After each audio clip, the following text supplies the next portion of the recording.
Olá pessoal, tudo bem? Em primeiro lugar, eu gostaria muito de agradecer ao Aéreo pela oportunidade de estar aqui no Conutri, um projeto idôneo, um projeto lindo, um projeto que reuniu profissionais bastante capacitados, ao lado dos quais é uma honra estar trabalhando, estar palestrando. Agradeço também a você que está me ouvindo neste momento pela oportunidade de contar um pouco do meu conhecimento, de contar um pouco da minha história e de compartilhar com vocês. Muito obrigada. Meu nome é Amaranta, eu sou médica nutróloga vegan, sou naturologista, bióloga, coach nutricional e também clínica geral. Eu atuo em São Paulo, nas imediações da Avenida Paulista, no consultório particular, e também atuo em sessões de coaching, ou seja, treinamento alimentar e Skype online para todo o Brasil. Antes, eu vou falar para vocês hoje um pouquinho sobre a alimentação viva e sobre a relação da alimentação viva ou da alimentação tradicional com as doenças, entre elas o câncer. Mas antes de eu entrar um pouquinho no diálogo propriamente dito, do objetivo de estarmos aqui hoje, eu queria contar um pouquinho para vocês da minha história. Bem, antes de eu ser nutróloga, né, eu fazia anatomia patológica, ou seja, eu era uma anatomopatologista. O que significa isso? Né? Significa que durante anos da minha vida eu me dediquei ao diagnóstico de câncer e necrópsias. Da seguinte forma, o anatomopatologista ele dá o diagnóstico anatômico, ou seja, quando um paciente realiza uma biópsia, quer seja ela de estômago, esôfago, intestino, útero, qualquer localidade do corpo, essa biópsia é mandada para um laboratório. Neste laboratório, o médico anatomopatologista vê e dá o diagnóstico do câncer, qual o tipo do câncer, se é câncer ou se não é. Algumas vezes o estadiamento também é possível. Nós também recebemos lá no laboratório peças cirúrgicas, ou seja, os tumores que são ressecados das pessoas são enviados para o laboratório de anatomia patológica e lá nós clivamos as peças e nós estadiamos o tumor, tamanho, se compromete imagens cirúrgicas ou não. Além disso, nós também fazemos necrópsias, né? Dentro dessas necrópsias, o principal objetivo da anatomia patológica são as necrópsias de morte natural, ou seja, morte por câncer ou outras doenças. Eu vivia nesse contexto diário. O laboratório de anatomia patológica ficava ao lado do centro de tratamento do câncer. Eu passava por ali todos os dias, na minha entrada e na minha saída. E durante anos, todos os dias, eu via diagnóstico de câncer o dia inteiro. Através das biópsias, através das necrópsias, através das peças. E isso me levou a um profundo ressignificar, um profundo repensar do meu papel no mundo, do meu papel profissional. E eu cheguei a pensar, mas será que não existe alguma forma, será que não existe algo que possa ser feito para que as pessoas não cheguem nessa situação, para que isso de alguma forma, deve haver alguma forma de evitar isso, né? Isso me questionava o tempo inteiro. E eu larguei a anatomia patológica, né?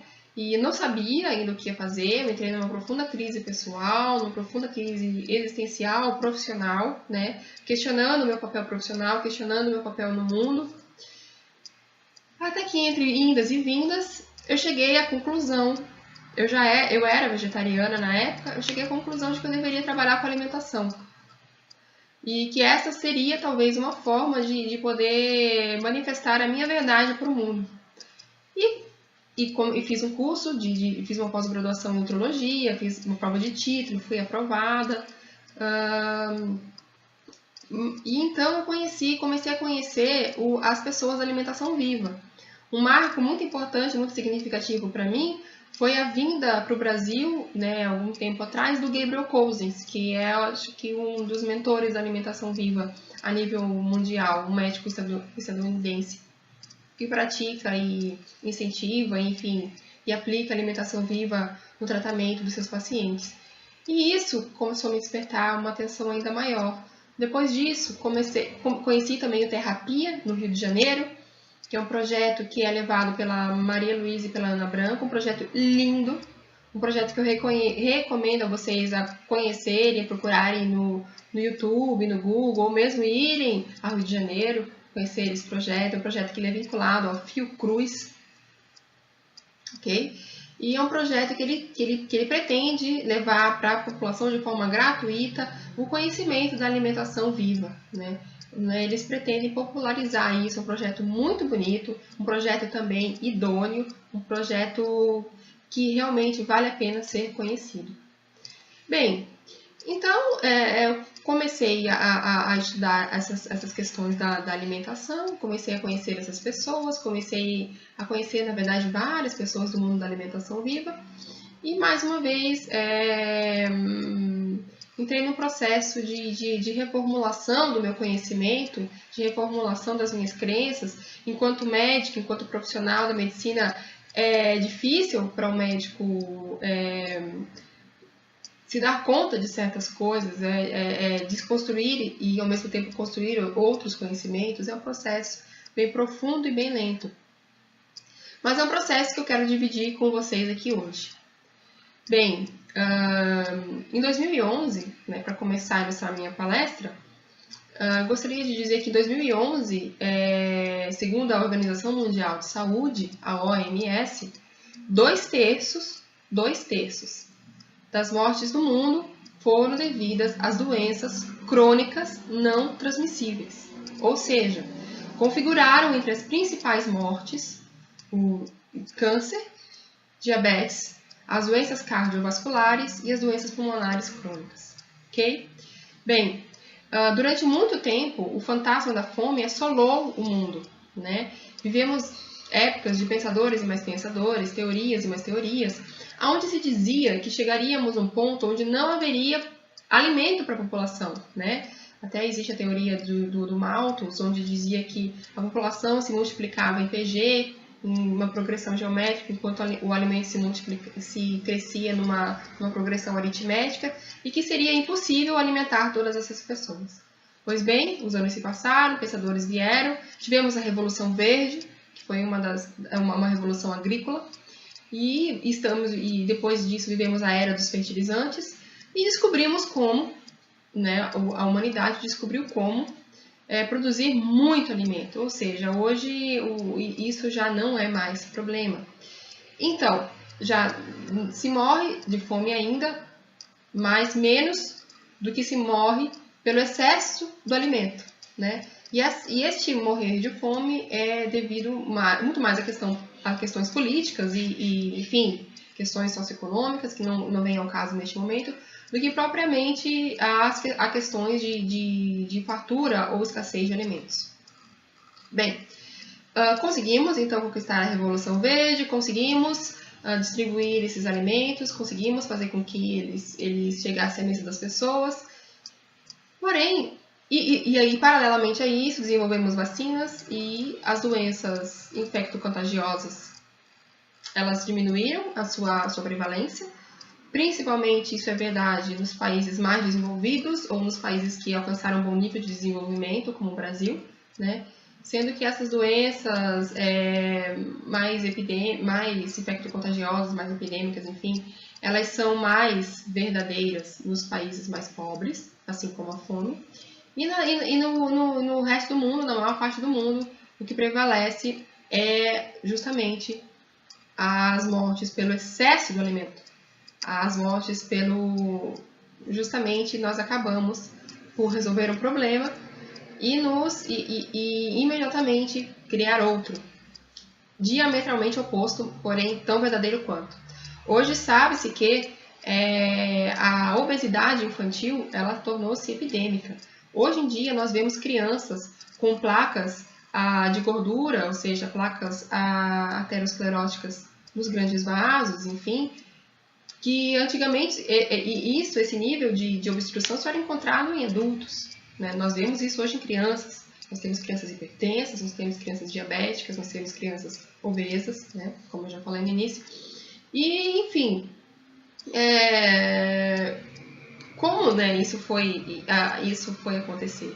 Né? E não estamos nos nutrindo, né? Estamos nos hiperalimentando e não estamos nos nutrindo. Por que eu digo isso? porque a anemia continua sendo um problema de saúde pública mundial extremamente frequente, da ordem de 1 a 2 terços da população mundial tem carência de anemia por carência de ferro.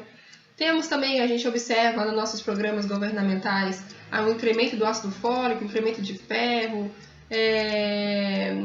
incremento de vários nutrientes no trigo, no milho, enfim, nos produtos que a população consome mais. Então, esses programas, né, de fortificação dos alimentos, como a farinha do trigo, a farinha do milho, assim como os programas de atenção básica governamentais voltados para a suplementação do ferro, do ácido fólico, da vitamina A, eles existem por quê? Devido a uma carência nutricional da população.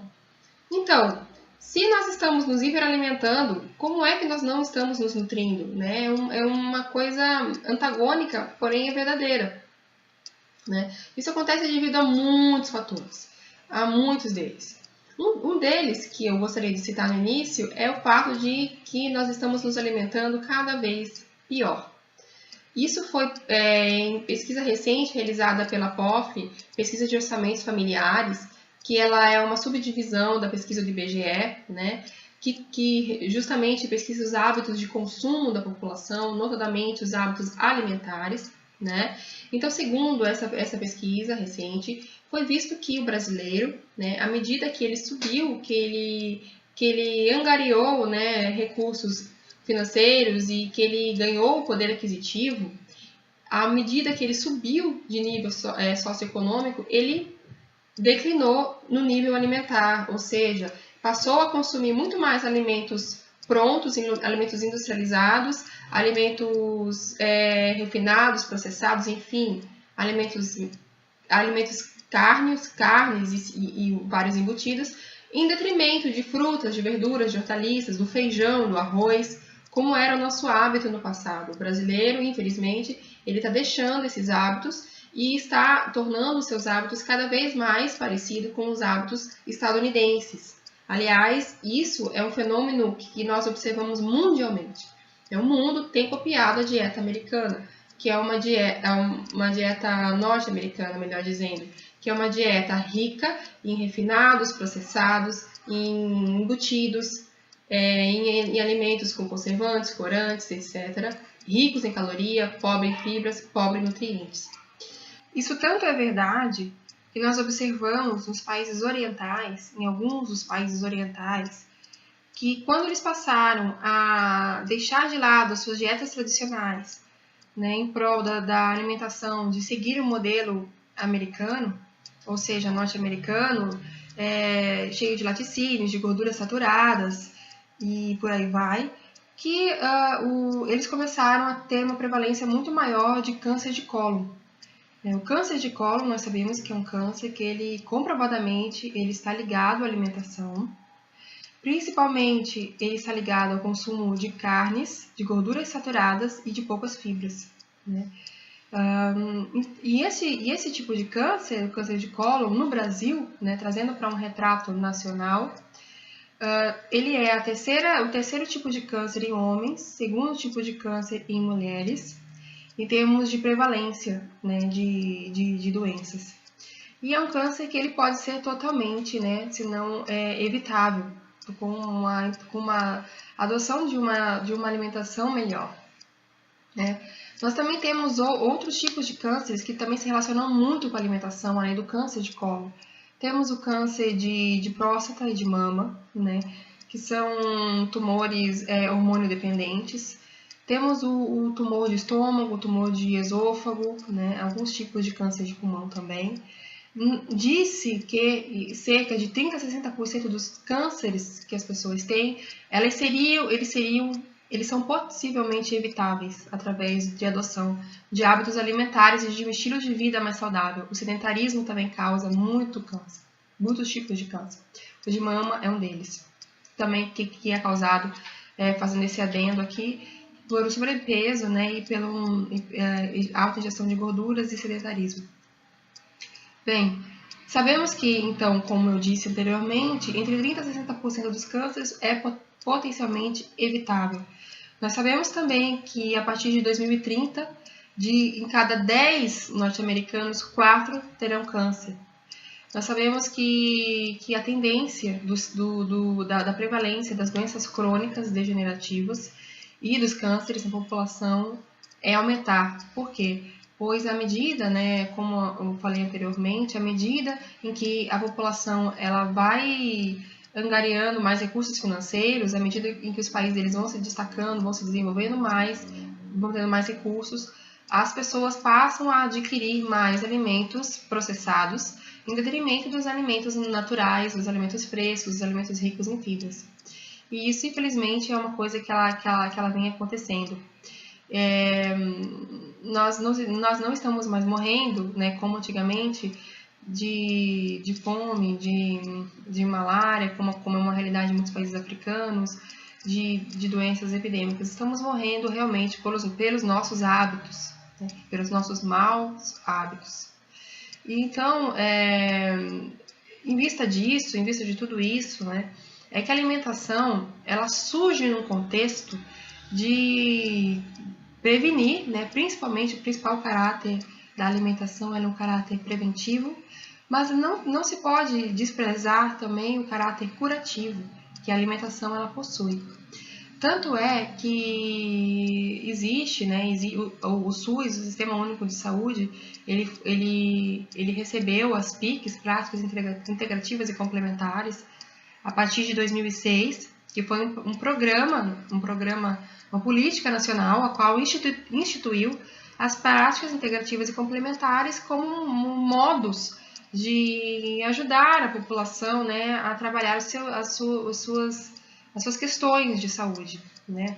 E dentro dessas PICs nós temos a adoção, né, pelo SUS, pelo menos em teoria, ainda não em prática, pois nós carecemos de pessoal, de nível técnico, carecemos de treinamento para que isso realmente seja efetivado na prática, mas pelo menos em tese o SUS tem instituído a homeopatia, a acupuntura, a medicina antroposófica e a medicina e a Ayurveda, né, que são práticas, tanto a acupuntura quanto a Ayurveda e a antroposofia também, que contemplam a alimentação, né? Então, as PICs, elas visam os sistemas naturais de cura, e a alimentação nada mais é do que um sistema natural de cura, que foi há muitos anos, o próprio pai da medicina, Hipócrates, já dizia, faça do teu alimento o teu medicamento. Infelizmente, essa colocação de Hipócrates, o pai da medicina, né, ela não era tida como aceita, né, pela ciência médica até um século atrás, né? Até um século atrás, a medicina e a nutrição, elas não conversavam. Elas iam em linhas diametralmente opostas. Hoje em dia, já se sabe do papel da alimentação no restabelecimento da saúde, na prevenção e na cura de determinadas patologias. E as duas ciências elas já têm se agregado e já têm conversado. Então, diante disso, é que eu proponho que o paciente oncológico, quer seja a terapia que ele escolha, rádio, quimioterapia, que o paciente diabético, o paciente hipertenso, que o paciente portador de doenças crônicas, que ele realmente possa ter uma orientação, ter um treinamento alimentar, para que ele possa rever os hábitos, porque justamente a somatória dos seus hábitos e condicionamentos errados, antigos, foram em grande parte, responsáveis pelo desencadeamento daquela doença. Então, mudando esses hábitos, se não restabelecer totalmente a saúde, vai poder ajudar e muito, né, na melhoria. Vai ajudar o sistema imunológico do corpo a se restabelecer. Então, nós sabemos que uma alimentação, ela basicamente baseada em vegetais, em crus, frutas e verduras, e ela preserva os seus nutrientes. Porque no cozimento, né, e segundo o Instituto de Pesquisas Nutricionais da Alemanha, o Instituto Max Planck, até 80% dos nutrientes presentes nos alimentos, entre eles fibras e enzimas, eles se perdem no processo do cozimento.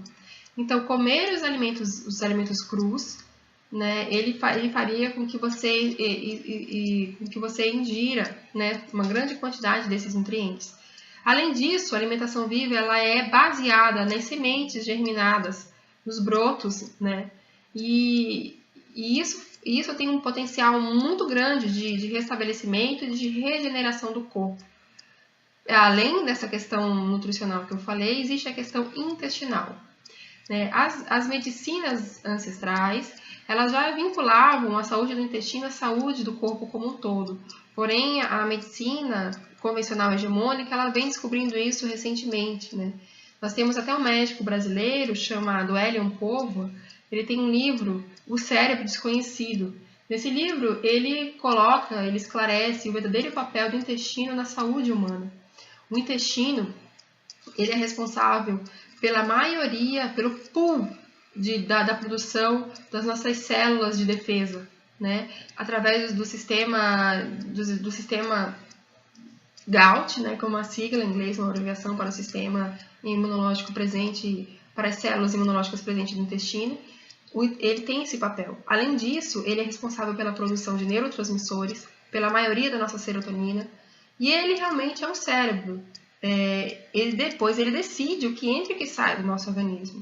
Nós nos alimentamos, mas o intestino é que tem o poder de decidir o que entra para as células, o que sai e o que vai sair. Então, sendo assim, na alimentação viva, ela tem esse papel também de preservação intestinal, através das bactérias simbióticas presentes nos alimentos crus, que não são destruídas pelo cozimento. Essas bactérias simbióticas, elas nada mais são do que bactérias que favorecem, bactérias amigas do nosso sistema imunológico, do nosso sistema intestinal, que foram selecionadas pela natureza ao longo de milhares e milhares de anos de evolução. Então, quando a gente coloca isso para dentro, isso favorece em grande parte a nossa produção, as nossas células de defesa também. E tudo isso favorece o sistema de regeneração e de cura do organismo, porque o corpo humano ele nada mais é do que uma máquina biológica altamente desenvolvida, altamente evoluída, que se regenera, que cicatriza, que tem o poder de nos defender contra vírus, contra bactérias, contra a toxina orgânica que for. Já as toxinas inorgânicas, ou seja, os aditivos químicos presentes hoje em dia nos alimentos, os agrotóxicos, né? O Brasil entra aí como um maior, se não um dos maiores consumidores de agrotóxicos do planeta.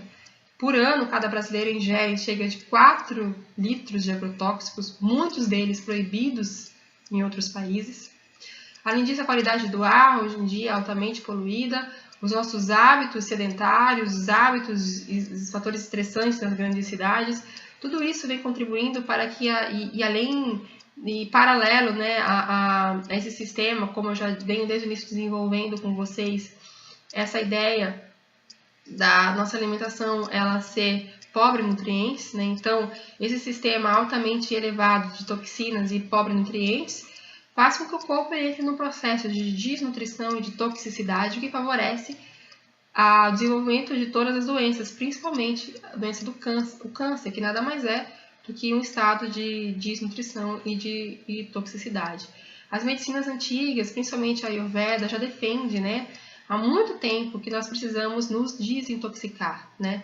E esse é um lema bem atual, né, um tema muito atual, se a gente for parar para pensar, e é um lema defendido pela alimentação viva, a desintoxicação através da alimentação. E através de técnicas que nós temos, de se desintoxicar, principalmente as técnicas alimentares.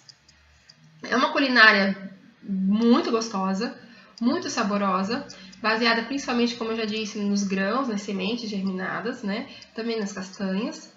E é uma técnica alimentar muito boa, bastante colorida, bastante cheirosa, bastante saborosa, que foi desenvolvido, a alimentação viva ela tem um sistema de culinária altamente desenvolvido, com chefs trabalhando nela, chefs de renome, chefs que estudaram fora do Brasil, inclusive, e que trazem pra gente uma comida deliciosa, saborosa, saudável, né?